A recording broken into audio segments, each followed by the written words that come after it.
Harendrasinh Rodiya, principal, Virani high school. સાહેબ, 31 ડિસેમ્બરની ઉજવણી માટે વસ્ત્રદાનનો વિચાર કઈ રીતના આવ્યો અને એનો પાછળનો મુખ્ય ઉદ્દેશ શું છે?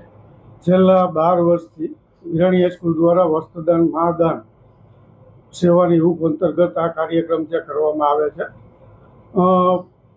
મીડિયા, સોશિયલ મીડિયાના માધ્યમથી વિદ્યાર્થીઓ ઉપર અને યુવાધન ઉપર છે એ બમણી અસર જે અત્યારે જોવા મળે, ત્યારે પાશ્ચાત્ય સંસ્કૃતિનું આંદોલન અનુકરણ કરી અને યુવાધન છે એ ગેરમાર્ગે દોરવાઈ રહ્યું છે. ખાસ કરી ડાયન વાઇન પાર્ટી પાછળ જે મબલક ખર્ચ કરે છે, ખરેખર આ આપણી સંસ્કૃતિ નથી, પાશ્ચાત્ય સંસ્કૃતિ છે.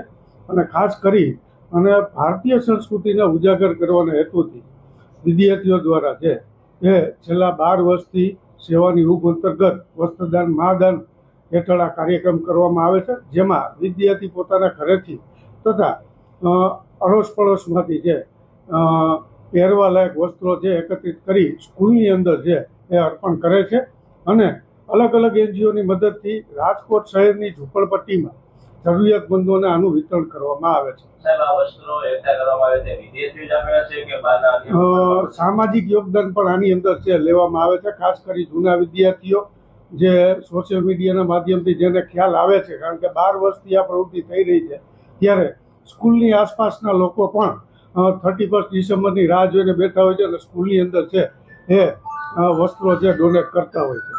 આ ઉપરાંત કોમર્સના વિદ્યાર્થીઓ છે તે પોતાના પોકેટ મનીમાંથી પૈસા એકત્રિત કરી અને રાશન કીટ છે તે દિવ્યાંગજનોને છે તે અર્પણ કરશે. અને 31 ડિસેમ્બરની ઉજવણીમાં આજે મહેમાન સ્વરૂપે પુરુષાર્થ યુવક મંડળના જાણીતા કિશોરભાઈ રાઠોડ છે તે ઉપસ્થિત છે. તે પણ વિદ્યાર્થીઓને આજે ચક્ષુદાન છે એ કરાવશે, તેના શપથ છે એ પણ વિદ્યાર્થીઓ પાસે લેવડાવશે. ખાસ કરી રાજકોટની Raiyadhar, Lohanagar, Laxminagar, 80 foot road, Kuvadva road અને કેટલાક વસ્ત્રો છે એ કચ્છમાં મીઠાના અગરિયા છે ત્યાં સુધી જે RSSની મદદથી ત્યાં પહોંચાડવામાં આવશે.